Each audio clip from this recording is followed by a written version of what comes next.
Welcome to Innovation and Leadership. I'm Jess Larson. This is part 2 of our interview with Peter Marigold. It's kind of changed what Kickstarter was, which was meant to be this kind of quite raw, dirty environment where creative people just try things out, and it was kind of beautiful when it started. But the internet being what it is, it gets sort of taken over by the big guns.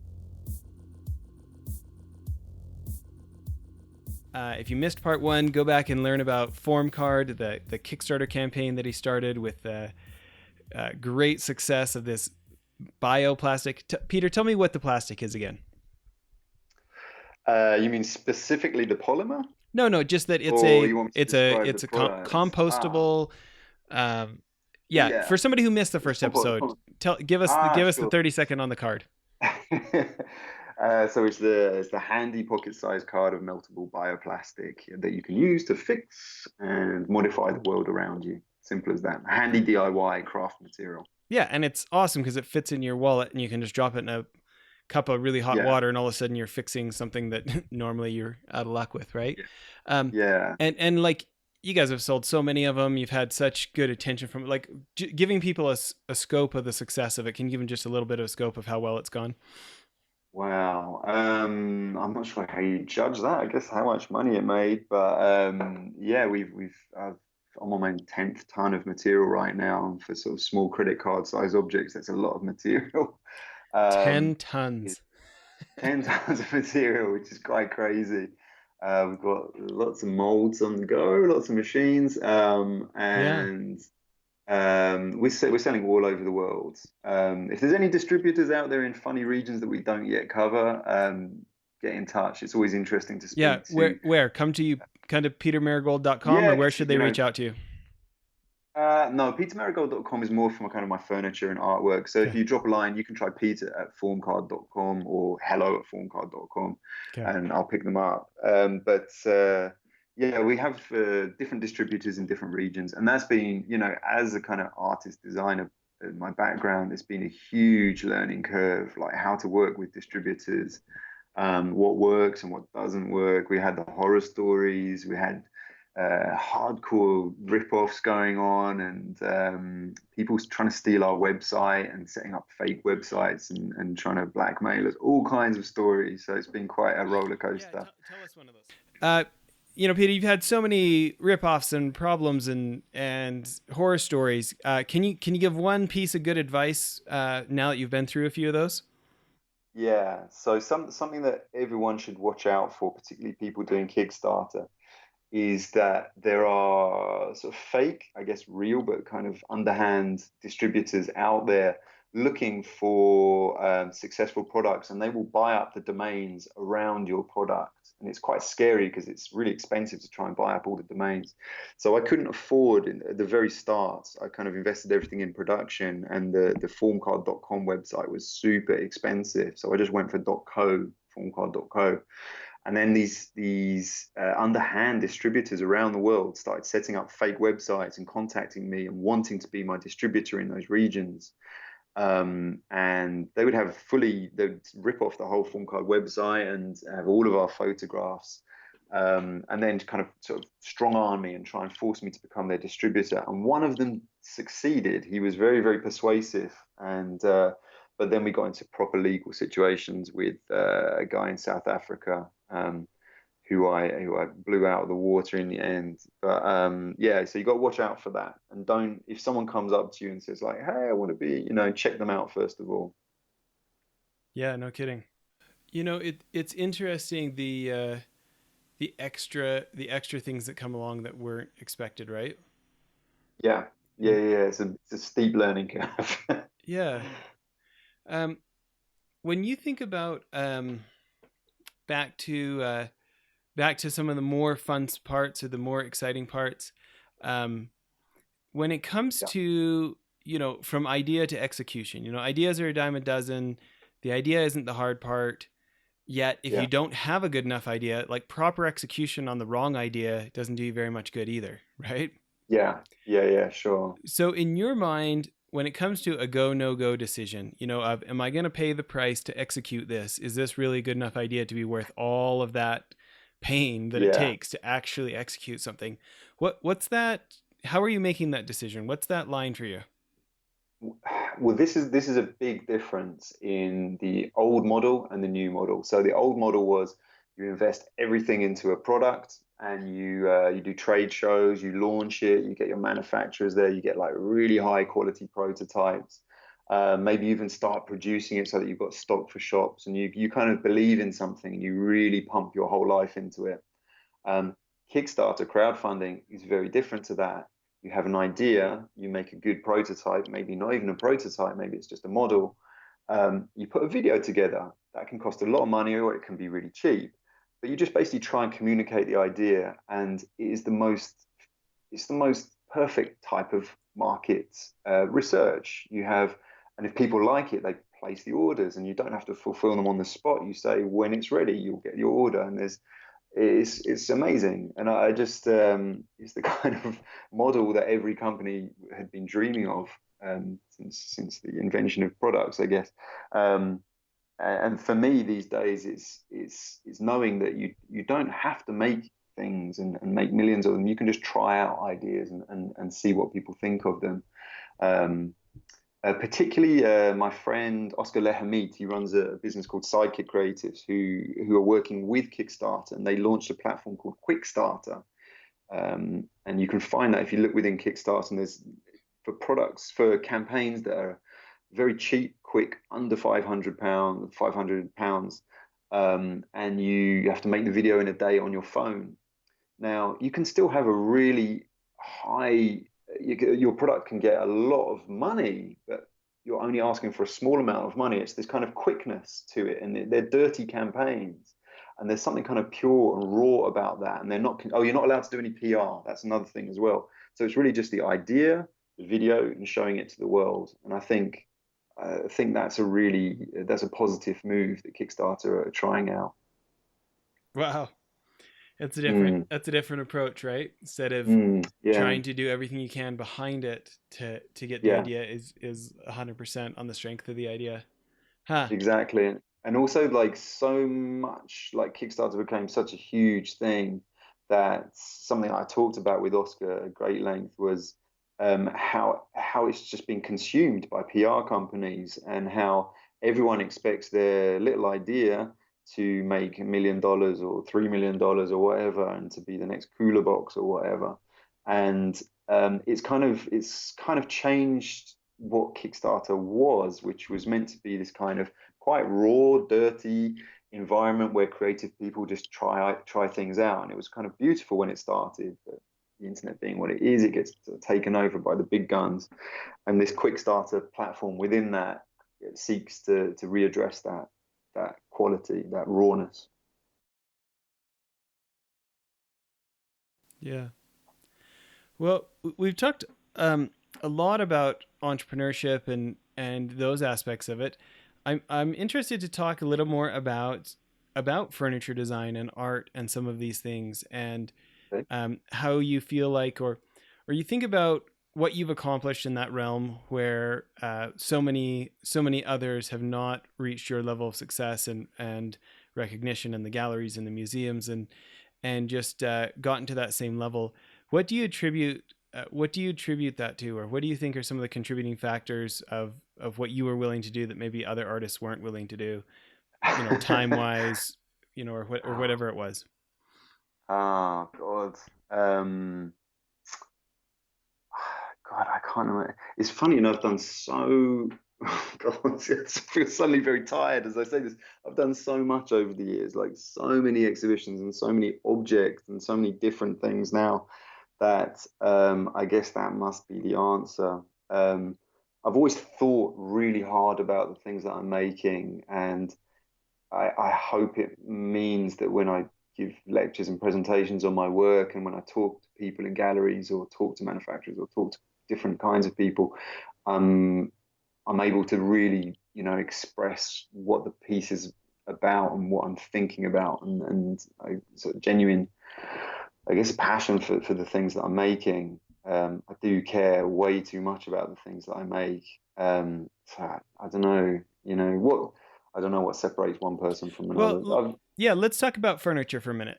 I in Okay, art school, my buddy and I decided to enter the furniture design contest at our art school, and he worked at a sign shop. So he went and pressed together like hundreds of layers of cardboard, and then took out Yeah. bandsaws and like made our own made tables Great. out of these Great. cardboards and built stuff, whatever, right? And Yeah. it's the first time that I actually cared about that, and went and got this great book called A Thousand Chairs. And um, Mm, when you think about like something that is so mundane in some ways and so commonplace in some ways and then so amazing other mm, times, something that, how many thousands and thousands of iterations of the chair have existed, yet mm. every once in a while you come across a new one, you're like, that thing's amazing. And it almost like, Yeah. it sounds stupid to say a chair blows your mind, but it kind of does. You're Mm. like, Yeah, yeah, yeah. go ahead. Well, I think I went to art school, and I have to be honest, I find like 99% of art that I see, um, it just confuses me and just leaves me totally cold. I have no idea. I can kind of make a stab, a guess at what's going on, but it's only really the sort of top pieces that I see that I get things from. Whereas when you look at craft and design and furniture and objects, and just objects, anyone can think about an object. If you're using, I'm looking at a soap dispenser in front of me, and you know, anybody can push the plunger down and get soap out of it, and that's a very, very complicated emotional situation, and people respond to that in a very, very complex way without realizing it. And I think for me, that Yeah, was when I especially when went it doesn't work, right? when it doesn't work. Top tip for anyone: the soap dispenser I'm looking at is actually full of my fairy liquid washing up liquid, and it's brilliant. Then you only need one hand to dispense to wash your dishes. um, but I think for me, when I went back and studied design at the Royal College of Art, it was such a liberation where you didn't have to be overly clever about the things. I'm not talking about thinking about things. You didn't have to be overly clever about things and have, art is kind of besieged by art history and art criticism, and I found it very, very tiring. I wasn't very good at it, number one, and I found it very boring as well. And being just when you do design, you're dealing with objects and materials, and those conversations that you have with the user, the object has with the user, and you're having with the user and the material, is very, very complex and very intellectual is the wrong word. It's very, emotionally complex.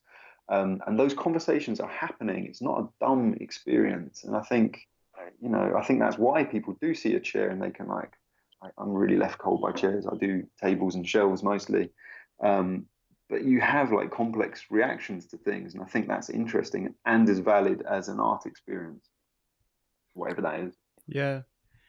You know, again, just because my brain is so, I've spent all these years I've been pretending to be an adult have been pretty consumed with entrepreneurship. Okay. And it is interesting to think about that and like how many entrepreneurial ideas, because especially when I ran my fund and we just, it was just an endless stream of people coming in and asking for money, right? And Okay. and they're all sure that their idea is the best, most incredible thing ever, right? And you're like, oh, just like the other three that were here last week, kind of thing. Oh, oh yeah. And it is interesting for me to think about the like, we have such a natural bias towards our own ideas, and Mm, have I really thought as hard as I could, or have I just thought hard enough to impress myself? And have I really exactly. like, have I gone out and pushed the boundaries and these things that, my latest and greatest idea, which, Yeah. I think is going to be so good. And, we're coming up with new versions of the way we're trying to change corporations and organizations and trying to make it so people, so corporate training actually works instead of people Yeah. just sitting through a 2-day seminar and then, Yeah. they're all excited. Then the sugar high wears off, and 2 months later, nothing's different, right? And Yeah. and so we think we've cracked these codes, and we're tapping into some of the latest brain science, and it is true that it's different, and we're getting different responses. But does that really mean I've pushed myself as hard as I could? Does it like, am I giving myself a Mm, pass because it's my idea, or have I really mm, gone out to the competition not from a perspective of mm, patting myself on the back of how great patting yeah, myself on the back for how great I am and how smart I am, but instead asking, like, you know, objectively and critically, like, really, just how much better is it actually, you know, yeah, yeah, yeah. and maybe You continuing to can. push myself. Mm. You can easily fall in love with your own ideas. It's a real problem. I think I think we can all, it's only sort of a year later when you look back at something and you think, my God, what was I thinking? Um, Sorry to harp on about Kickstarter again, but the great thing is that you can save yourself a lot of money. You know, if you put a bad idea on there and it flops really badly, you might have hurt your ego a little bit, but it's actually saved you investing a huge amount of money in something that nobody likes, which is a And good months thing. of your life, right? Yeah, yeah, exactly. Funny enough, the first before I launched Form Card, as I said, I just became like this. I just became possessed by the idea of running a Kickstarter campaign. And before I launched Form Card, I came up with this really, really horrendous product for a bicycle, for a bicycle bag actually. And I went full the. We did lots of prototypes. Me and a studio assistant, Jamal, who's a good friend, and we he never told me during the process how bad it was. It was only afterwards, and thankfully, I never got it developed enough to put it on Kickstarter, so I never embarrassed myself. But had I done, it would have rapidly been slapped back in my face. So, but yeah, you can get possessed by your own ideas, and I would always say to people, um, you can just ask people's opinions and try and get people's honest opinions about what you're doing and whether they think it's a good thing, and try and listen. You know, it's so hard though, right? Because Mm. typically when our friends ask us what we think of something, really what they're asking is for a pat on the back. They're looking for group Yeah, acceptance. They're not yeah, they're not as intellectually honest as it would as the question would sound, right? And so how do yeah, we get our friends to say, you know, how do we really signal to them, no, no, you're not going to hurt my yeah, ego. I actually want to yeah. know, right? Yeah, it's hard. Yeah, yeah, it's hard to get honest opinions from people. Sometimes the most critical friends, well, they can bring you down, obviously, but sometimes the most critical friends can actually be the most honest, but sometimes they're just being negative. Yeah, and that's hard to So, know which is which, right? mm, yeah, yeah, yeah. I think you just got to try and listen. And this is the problem. If it's a plus being possessed by your own ideas. And as I say, like I really get into my own ideas and I think and think and think about them a lot. I obsess about things, and that's a good thing in some ways because it means you are like chewing it really, really chewing it down and chewing it over. But obviously, in that same, that's a curse of that is that you're kind of possessed by it at the same time. Um, I'll give it a good example actually with my students. In the first year I was teaching, I've been there, it's my third year. Um, I got them all to do short videos to explain their products. We were working for a furniture company, SCP, and I got them to explain, make a little presentation video of each of their products, just 1 minute long. And one of the students, a guy called Max Randall, is a great designer now. He made this video which I found really offensive, really loud music and really fast cuts, and it was really like in your face for quite a sort of quiet piece of furniture. And we did a digest of the videos, and I basically just laid into him on this video, like, "What are you doing? It's a great product, this terrible video."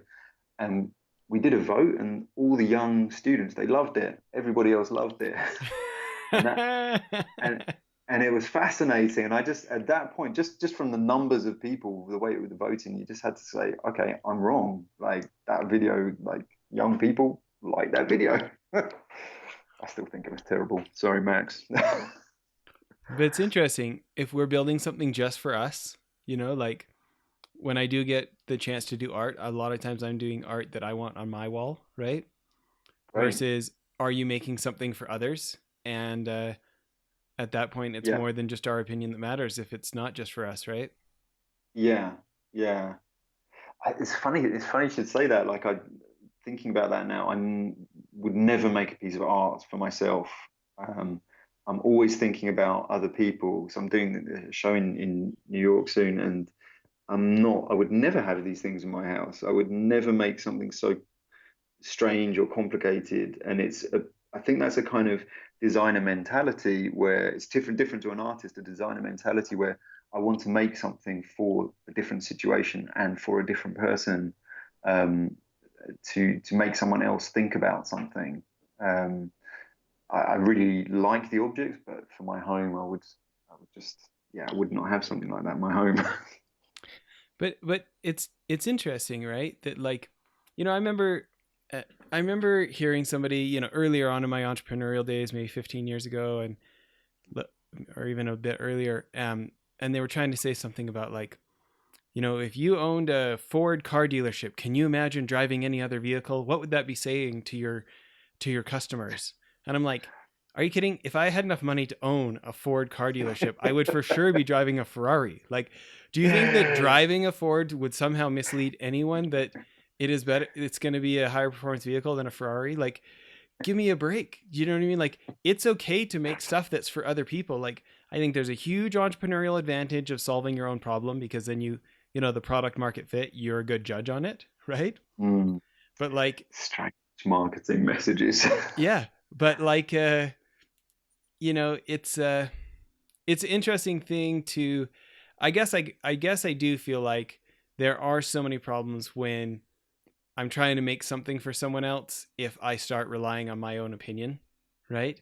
When it's not necessarily for Yeah, me, and then I over rely on my yeah, opinion, but I wasn't actually building it for me, you know? yeah.